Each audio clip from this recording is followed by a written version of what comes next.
dos mais conhecidos ícones do Porto, um dos monumentos mais visitados da cidade, o Palácio da Bolsa é um relevante imóvel que, curiosamente, na sua origem, não tinha esta designação. Vai ganhá-la na sequência do facto de aqui ter nascido e funcionado durante muitos anos a Bolsa do Comércio da cidade. E daí o Palácio da Bolsa. Mas, na realidade, estamos perante a sede da Associação Comercial do Porto. Também ela, uma instituição incontornável quando falamos da história e da dinâmica empresarial do Porto e da região desde 1834. Sim, o ano em que a instituição foi fundada, como podemos observar em destaque, bem na fachada do imóvel. 1834, definitivamente o ano do triunfo do regime constitucional, parlamentar, liberal no nosso país. Na sequência daquela que tinha sido uma guerra civil cujo momento decisivo tinha sido vivido aqui no Porto nos 2 anos anteriores, entre 1832 e 1833, o cerco do Porto, quando Dom Pedro IV e os constitucionalistas se encontram cercados pelo seu irmão Dom Miguel e os defensores do velho sistema absolutista, o poder absoluto na figura do monarca. Mas sim, graças à resistência do Porto, o regime liberal triunfava. Graças à resistência do Porto e a um papel decisivo que muitos mais importantes homens do comércio, também da banca e dos seguros, tiveram no apoio a Dom Pedro e aos liberais. Muitos desses homens do negócio, herdeiros da velha tradição mercantil da cidade, que entendiam que era com um regime liberal que podiam mais facilmente desenvolver os seus negócios, mais facilmente o país podia avançar na tão desejada modernização com a indústria, os transportes, as comunicações. E é exatamente essa dinâmica empresarial que faz com que, terminado o cerco do Porto, os comerciantes da cidade, cuja tradição era já muito antiga de se reunirem aqui nesta zona próxima da Ribeira, decidem criar então uma associação. E nasce assim, em 1834, a Associação Comercial do Porto, pedindo para que as suas reuniões tivessem lugar no espaço arruinado devido aos bombardeamentos do cerco, do antigo convento dos franciscanos. É-lhes concedida essa autorização, passam a reunir nas ruínas, mas muito rapidamente, e dada a dinâmica que a associação vai tendo, acabam por ter também autorização para, no lugar das ruínas, erguerem a sua sede. Nascia assim o edifício que ficará conhecido como o Palácio da Bolsa, um dos principais símbolos desta instituição. Mas uma instituição que também, desde muito cedo, vai desenvolver um interessantíssimo emblema, um relevante brasão, que nós vamos conhecer.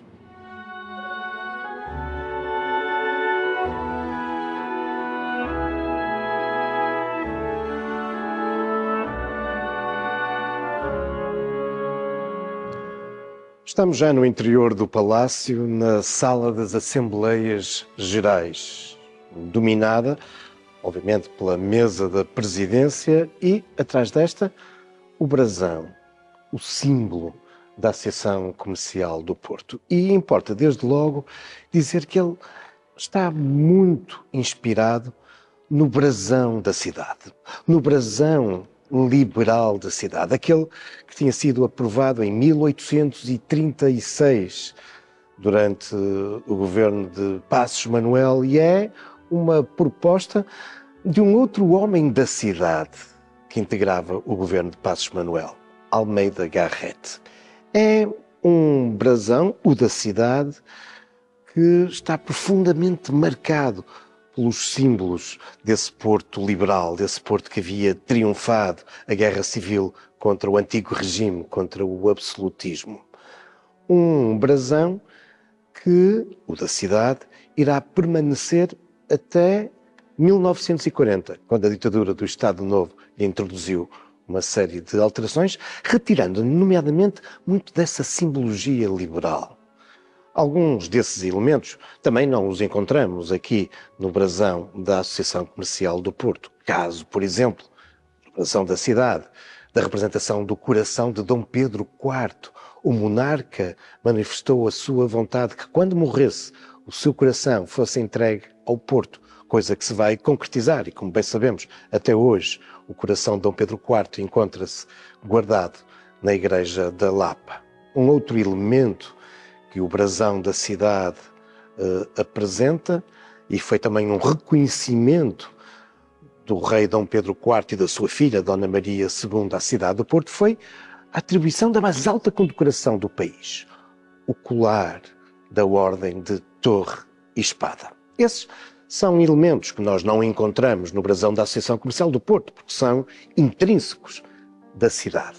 Contudo, muitos dos outros elementos do antigo brasão da cidade, esses sim, vão ser também plasmados no brasão da Associação Comercial do Porto. Particularmente no seu escudo, a parte central do brasão, dividida em 4 quartéis. E num deles, tal como no brasão da cidade, encontramos as armas de Portugal.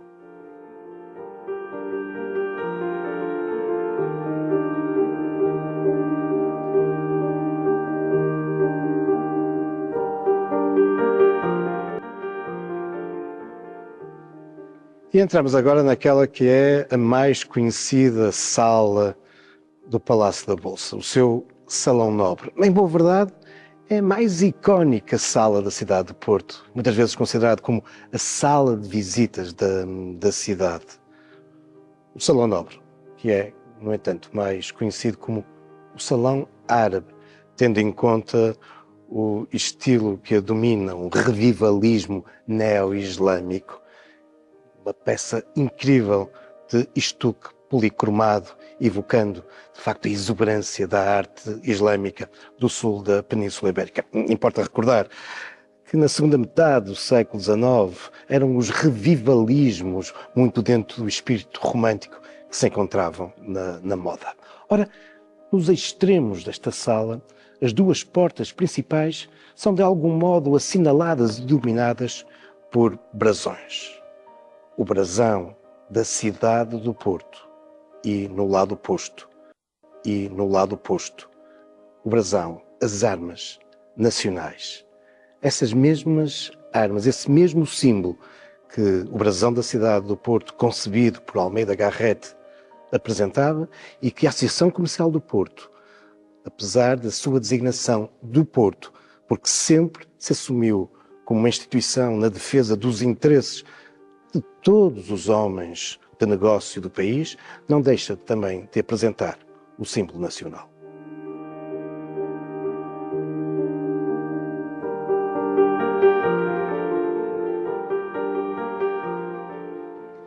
Se, como vimos, no brasão da cidade, 2 dos 4 quartéis nos apresentam as armas da cidade, os outros 2 apresentam um outro motivo que também encontramos aqui no brasão da Associação Comercial do Porto. A Santa Protetora da cidade do Porto.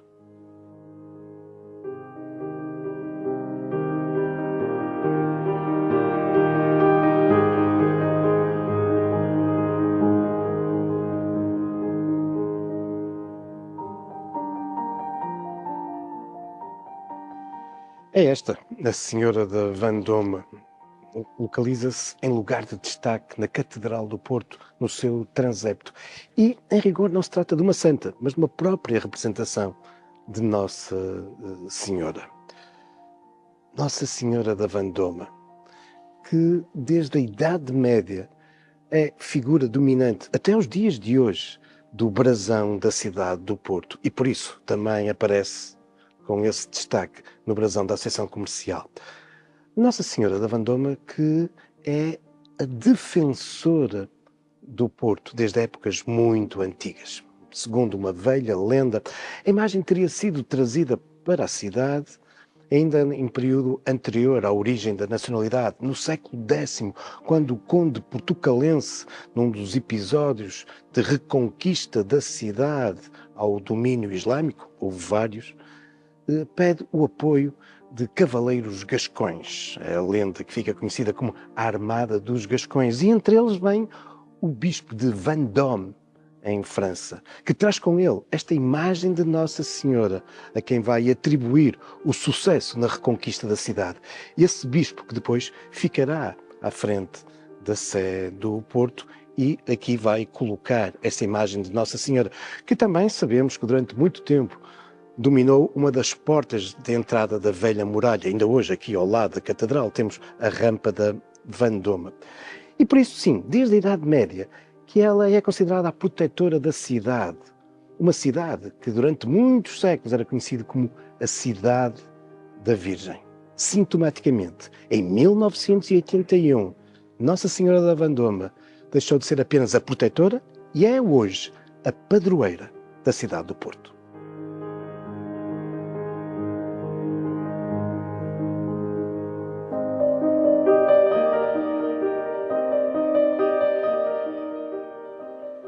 O brasão, além do escudo, apresenta outros elementos heráldicos. Por exemplo, no seu topo, uma coroa. Mas não é uma coroa qualquer. É uma curiosa coroa de duque. Porquê?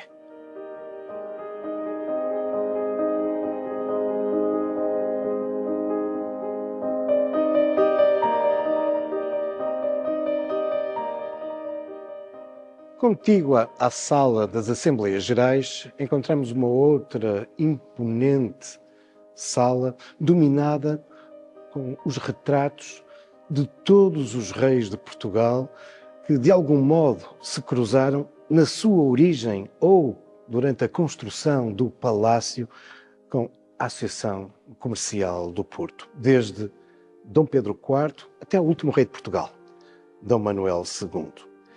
E estes quadros apresentam-nos uma moldura dominada pelas armas nacionais e por uma coroa real.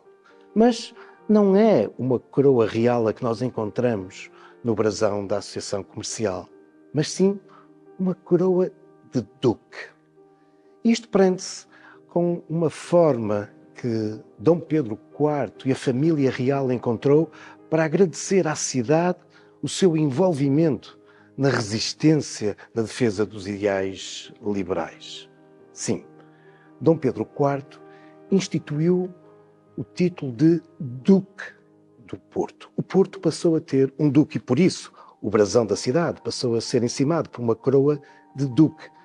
Só que este duque não é um nobre qualquer. Não.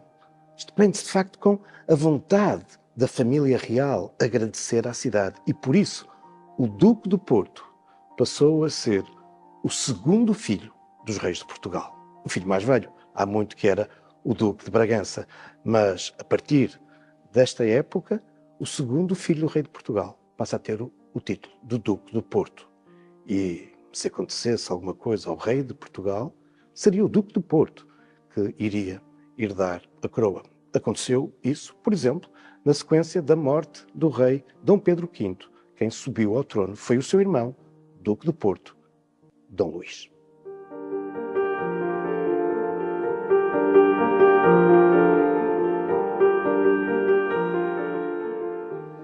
Tal como as armas da cidade até 1940, e à semelhança de outras importantes instituições do Porto, que o caso mais conhecido é obviamente o Futebol Clube do Porto, mas também o Orfeão do Porto, os Bombeiros Portuenses, a coroa de Duque, também aqui na Associação Comercial do Porto, apresenta um curioso elemento, um dragão. Importa perceber porquê.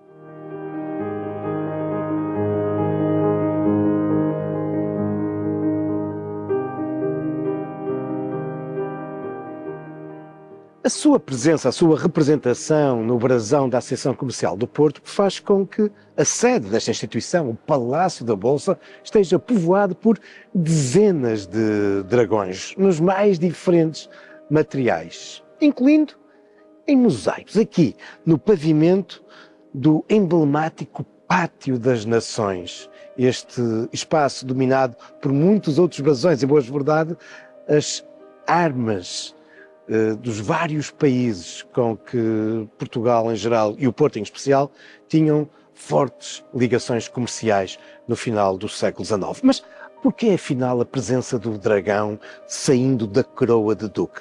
Tem tudo a ver, como vos explicava, com o facto de este título de Duque do Porto ser um agradecimento da família real, do Duque ser, afinal, um dos príncipes portugueses, o segundo filho dos reis de Portugal. E por isso, da coroa de Duque, reforçando esta ligação à família real, sai esse velho símbolo da realeza portuguesa, muito associado à última dinastia, mas que afinal, desde a primeira dinastia, está associado à coroa portuguesa, que é a figura do dragão. E por isso, víamos-lo aqui, como em muitos outros espaços, incluindo pintado e de um modo magistral no belíssimo espaço da biblioteca.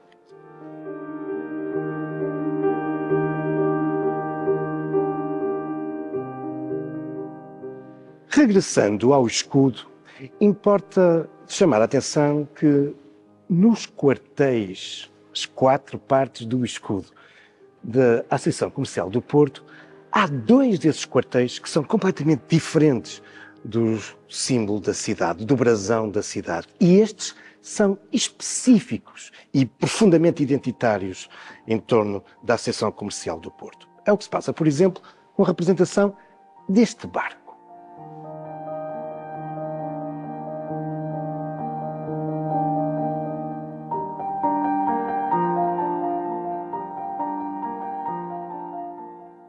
Não é uma embarcação qualquer, aquela que nos aparece representada no brasão da Associação Comercial do Porto. Trata-se claramente de um barco da marinha mercante, sublinhando a importância que ao longo dos séculos os mercadores e o comércio mercantil, fluvial e marítimo teve na cidade do Porto. A esse propósito, encontramos agora na sala onde durante muito tempo funcionou o Tribunal de Comércio, aqui no Palácio da Bolsa, dominado por fabulosas pinturas de Veloso Salgado, que nos evocam a aplicação do direito ao longo da história, mas que nos apresenta também essa marca tão relevante e identitária da cidade, o trabalho portuário, a carga e a descarga das embarcações. Afinal, importa recordar que a cidade do Porto nasceu, cresceu e afirmou-se ao longo dos anos em torno daquilo que o seu nome permanentemente nos recorda: Porto. Foi como uma cidade portuária, de facto, que o Porto se afirmou.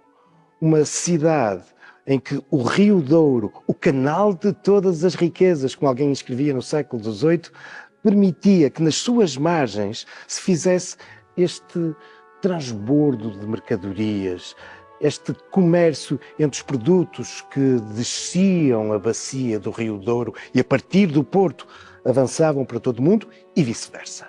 As embarcações que vindas de todo o lado entravam nos portos, nos cais do Douro na cidade e a partir deles eram depois redistribuídos pelo interior. É esta atividade mercantil portuária que é também sublinhada no brasão da Associação Comercial do Porto.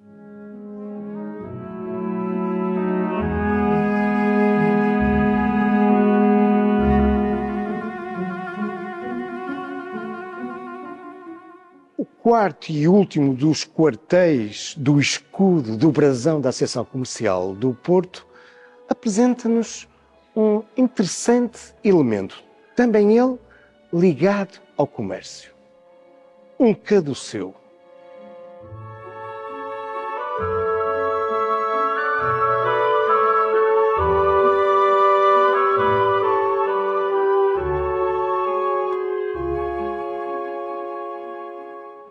O caduceu, uma espécie de um sceptro, é um adereço associado ao deus Mercúrio, o deus do comércio. E por isso não admira que ele esteja tão presente aqui na área do Bolhão, seja no topo do Palácio do Bolhão, esse que era um dos mais magníficos edifícios do século XIX, construído pelo Conde de Bolhão, muito graças à sua fortuna alicerçada no comércio desenvolvido no Brasil e também, claro, aqui no topo do mercado do Bolhão, um espaço por excelência de trocas comerciais.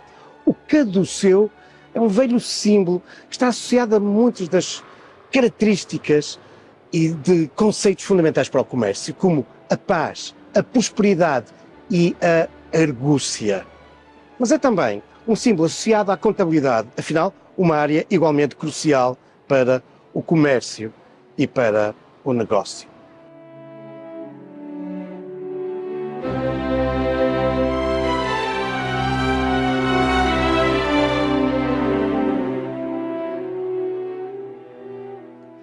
Em vidro, bronze, granito, em estuque, madeira, pintado, são muitos os suportes em que o brasão da Associação Comercial do Porto nos aparece representado aqui no Palácio da Bolsa.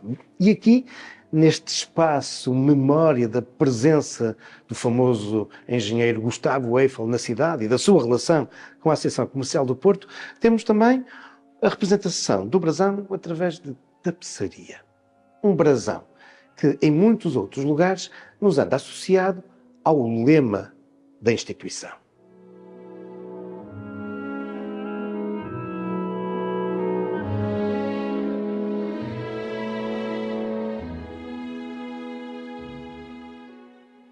Labor et libertas, urgente nos. É este o lema da Associação Comercial do Porto. Numa tradução livre, o trabalho e a liberdade é o que nos conduz, é o que nos motiva. E, de facto, este lema traduz bem o que tem sido a história desta instituição, desde as suas origens, muito ligadas ao combate pelo triunfo da liberdade, pelo triunfo do regime liberal, mas também em torno da afirmação do trabalho, da dinâmica comercial e empresarial da cidade, da região e do país. A modernização, a persecução do desenvolvimento económico e social de Portugal. Algo que nos é bem lembrado neste lema, aqui, nesta imponente sala das Assembleias Gerais. Um dos espaços, como tantos outros, de enorme interesse patrimonial deste palácio. Basta recordar que, apesar de aparentemente ser um mundo de madeira que aqui nos domina, afinal, estamos perante uma obra magistral de estuque e de fingidos, de pintura fingindo a madeira. Estamos, de resto, perante um espaço, como muitos outros do Palácio, que estão a ser objeto de intervenção de restauro. Mas isso são já outros factos, também algumas lendas. E o próximo, sim, o próximo, Caminhos da História.